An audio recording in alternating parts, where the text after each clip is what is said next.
नहीं नहीं, मांगने का मतलब ये है कि कुछ लोग दावा करते हैं कि मैं ये करूँगा। अच्छा। बहुत ऐसे कैंडिडेट हैं जो खुद को मांगते हैं, खुद को चंदा लेते हैं, खुद को अपना जगह जगह जाते हैं कि हमको मदद कीजिए, मुझे पैसा दीजिए। कहीं 1 लाख मांग लिए, कहीं से 50,000 मांग लिए, कहीं 25,000 मांग लिए। तो जो अच्छा। खुद को मांगने की आदत होगी वो जनता को क्या मदद करेगा? होगा मैं जीत के आऊँगा। तो सबसे पहले ये मुझे अनुमंडल यहाँ बनाना है। अनुमंडल स्तर पर ही, अनुमंडल होने के बाद ही यहाँ विकास का कार्य हो पाएगा। क्या हम लोग ऑन रिकॉर्ड बोल रहे हैं आप? ऑन रिकॉर्ड बोल रहे हैं कि मैं इसके आगे चुनाव लड़ने नहीं आऊँगा। तो हमारे अस्सलाम वालेकुम, आदाब, जय हिंद दोस्तों। आप देखना शुरू कर चुके हैं पक्की खबर, सच है तो खबर है। इस वक्त मैं जाले नगर परिषद क्षेत्र में हूँ और हमारे साथ जाले नगर परिषद क्षेत्र से मुख्य पार्षद पद के उम्मीदवार के निवेदक कह लें, मोहम्मद ताज, जो कि एक चर्चित नाम। अब इनका इरादा, इनका एजेंडा क्या है चुनाव को लेकर के, क्योंकि बहुत सारे कैंडिडेट बहुत सारा दावा कर रहे हैं, बहुत सारे कैंडिडेट एक दूसरे को लेकर के इशारों में बहुत सारी बातें कह रहे हैं। और इनका शायद ये पहला इंटरव्यू है, पहली बार इनसे ऑन रिकॉर्ड कोई सवाल किया जा रहा है। तो सबसे पहले स्वागत है आपका। सबसे पहले मैं पक्की खबर के चीफ सेक्रेटरी जो इनके ऑडिटर हैं, उनको मैं धन्यवाद देता हूं कि वो मेरे क्षेत्र में आए, मेरे ऑफिस में आकर के ये इंटरव्यू का कार्यक्रम किया। साथ ही मैं जाले नगर वासियों के मतदाताओं को भी सलाम अर्ज करता हूं एवं नमस्कार करता हूं कि वो अभी चुनावी दौर चल रहा है। चुनावी दौर में तरह तरह के लोग आते हैं, तरह तरह के लोग तरह तरह की बातें करते हैं, जबकि मैं ये कहना चाहता हूँ कि जनता जानती है कि विकास क्या होता है, विकास कैसे किया जाता है, विकास का एक रूपरेखा होता है। लोग अपना अपना दावा करते हैं, बहुत ऐसी बात होती है, लोग पक्की नाली न ये वो झूठ फूस का वादा करके चले जाते हैं। मगर जो शहर का जो एक विकास होता है, एक तौर तरीका होता है, वो तौर तरीका लाइन लेट के हिसाब से काम होता है। जाले में बहुत ऐसी चीज़ है नगर में जो ज़रूरियात की चीज़ है। जैसे जाले कॉलेज एवं हाई स्कूल के क्या बाउंड्रीकरण करना, जाने घेराबंदी करना अति आवश्यक है, जिससे हमारे गांव के लड़के लड़कियां जो बच्ची है वो बाहर जाती है सेंटर पर एग्ज़ाम देने के लिए। जबकि ये छरदवाली हो जाने के पहले, छरदवाली हो जाने पर यहाँ मेरा सेंटर जो बनेगा, जो मेरा एग्जामिनेशन जो मैट्रिक का होगा, इंटर का होगा, खुद जाले में होगा। इतनी बड़ी कॉलेज, इतनी बड़ा साधन रहते हुए भी हमारे गाँव के बच्चे बाहर जाके एग्ज़ाम देते हैं। अब शिक्षा के लेकर के एक बड़ा सोच जाहिर कर दिया है। जाले नगर परिषद क्षेत्र में जो कॉलेज है उसके बारे में आपने चर्चा किया, घेराबंदी की बातें, कहीं सेंटर यहाँ पढ़ने की बातें कर रहे हैं। लेकिन क्या लगता है आपको, लोग चुने, वोट करें, आपका चुनाव चिन्ह क्या है, पहले वो बताइए।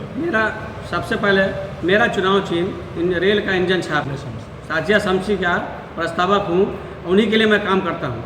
और मैं लोगों से निवेदन भी करता हूं कि उनको ज़्यादा मत देकर आप इंजन छाप पर वोट मोहर लगाकर ज़्यादा मतों से जिताएं। तो साजिया शमसी जो कि मेन उम्मीदवार है, ये उनके जो है प्रस्तावक हैं।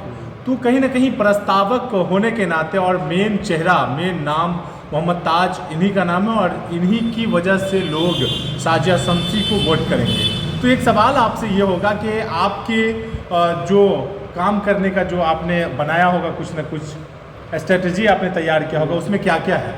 देखिए, सबसे पहले हमारा जो स्ट्रेटजी है, मैंने घोषणा पत्र जारी किया है। उसमें सबसे पहले मरखाही जो 2,000 एकड़ ज़मीन पड़ी हुई है, जिसको नाला सफाई करना है। क्योंकि नाला सफाई पहले जाले मरखाही चौर जो है वो 3 भाग में, 3 पंचायत में बटा हुआ था।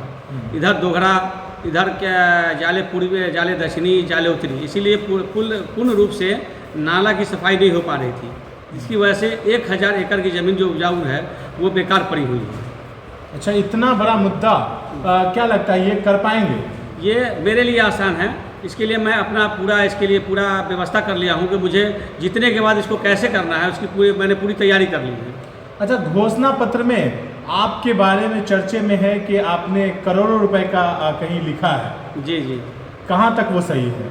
नहीं, मैं तो बाढ़ जहाँ मैंने बाढ़ सैलाब के अंदर की जो मैंने बात किया, बाढ़ सैलाब के अंदर यहाँ पे 4 पंचायत है।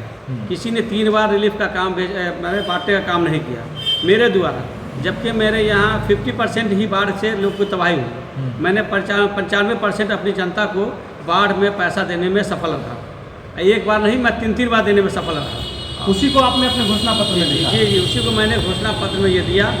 और रह गई विकास की, मैंने कुछ को देने की बात कि भाई कहाँ से ला के देंगे। नेता जो बनता है वो नेता होता है, नेता को एक तरीका मालूम होता है कि वो हम अपने जनता को कहाँ से ला के व्यवस्था करें, कैसे अपने जनता को ला के दे दें, ये नेता के ऊपर होता है। नेता की अपनी क्वालिटी होती है जो किसी को ला के दे दे। जिसको खुद मांगने की आदत होगी वह किसी को क्या ला के देगा या किसी को क्या करेगा। मांगने की आदत आप कह रहे हैं, कहीं ना कहीं यूँ कह ले कि एक बड़ा सवाल आपने खड़ा कर दिया कि मांगने की आदत। तो क्या लगता है कि आप जब आपको लोग वोट करें तो किस खासियत पे करें, आप मांगेंगे नहीं? नहीं, मांगने का मतलब ये है कि कुछ लोग दावा करते हैं कि मैं ये करूँगा। अच्छा। बहुत ऐसे कैंडिडेट हैं जो खुद को मांगते हैं, खुद को चंदा लेते हैं, खुद को अपना जगह जगह जाते हैं कि हमको मदद कीजिए, मुझे पैसा दीजिए। कहीं 1 लाख मांग लिए, कहीं 50,000 मांग लिए, कहीं 25,000 मांग लिए।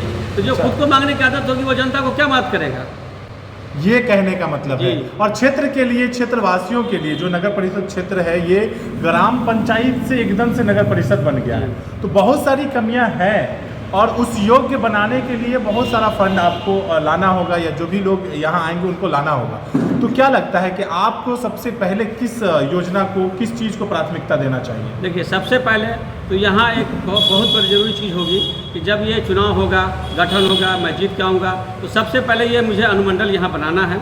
अनुमंडल स्तर पर ही, अनुमंडल होने के बाद ही यहाँ विकास का कार्य हो पाएगा।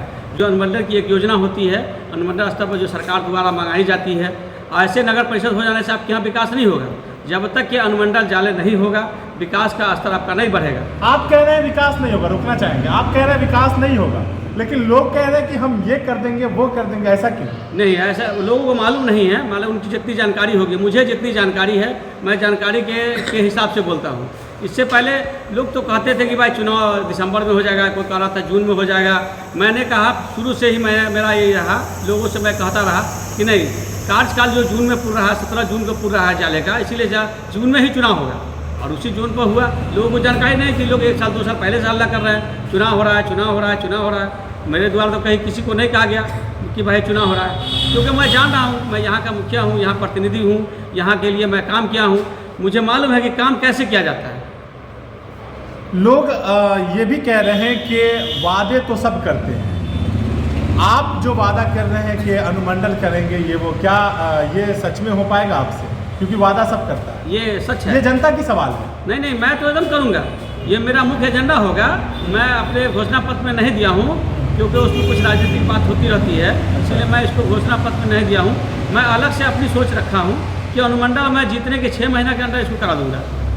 अंत में एक सवाल ये कि जनता जानना चाहती है कि इंजन छाप, ये साजिया शमसी या मोहम्मद ताज ही क्यों इनको ही वोट लोग क्यों करें? नहीं, मैं इसलिए कह रहा हूँ लोगों से कि अगर विकास करना है, जैसे मैं पहले भी जाले में अपने पंचायत में मुखिया रहा हूँ, बगल के पंचायत के लोगों का विकास किया हूँ। मैं ऐसा कोई ज़्यादा जाले पूर्वी हो, दक्षिणी हो, पश्चिमी हो, जो लोग हो, मुझे ऐसा नहीं है जो मुझसे सवाल किया, चाहे कोरोना पीरियड हो, चाहे बाढ़ वाला मामला हो, चाहे रोड का मामला हो, मुझसे जहाँ तक हुआ मैं लोगों को विकास किया हूँ, मदद किया हूँ। ऐसी कोई बात नहीं है कि मैं सिर्फ क्या करे ऐसी मतलब झूठी आश्वासन दे रहा हूँ। आज तक 2016 में मैं पंचायत चुनाव जीत के आया, उस समय मैंने घोषणा पत्र में जो दिया उसके अनुरूप मैंने काम किया। और अभी जो मैं घोषणा पत्र दे रहा हूँ, घोषणा पत्र में जो घोषणा किया हूँ, सबसे पहले अगर इस घोषणा पत्र के अनुरूप काम नहीं करूँगा तो मैंने घोषणा पत्र के अंत में लिख दिया हूँ, ये कह दिया हूँ कि मैं अगली बार वोट मांगने नहीं आऊँगा। यानी अगर इस बार आप अपने कथन अनुसार, अपने कहने के मुताबिक नहीं चले तो आगे से आप चुनाव में नहीं आएंगे? मैं वादा किया हूँ लोगों से। ऑन रिकॉर्ड बोल रहे हैं? ऑन रिकॉर्ड बोल रहे हैं कि मैं इसके आगे चुनाव लड़ने नहीं आऊँगा। तो हमारे साथ मोहम्मद ताज थे, जो कि साजिया शमसी, जिनका कितना नंबर पे है? ये मेरा क्रमांक है EVM के 16 क्रमांक पे।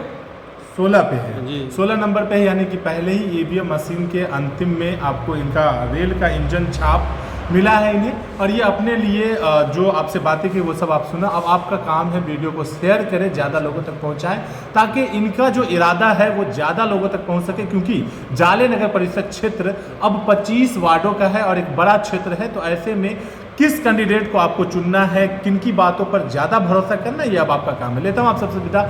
मैं गुलाम मुर्तजा, कैमरा पर्सन के साथ चीफ रिपोर्टर पक्की खबर। जय हिंद दोस्तों। अगर आपको सच्ची खबर हो सुनना तो पक्की खबर को जरूर चुनना। तो अब देर किस बात की, अभी सब्सक्राइब करें हमारे YouTube चैनल पक्की खबर को। पक्की खबर, सच है तो खबर है।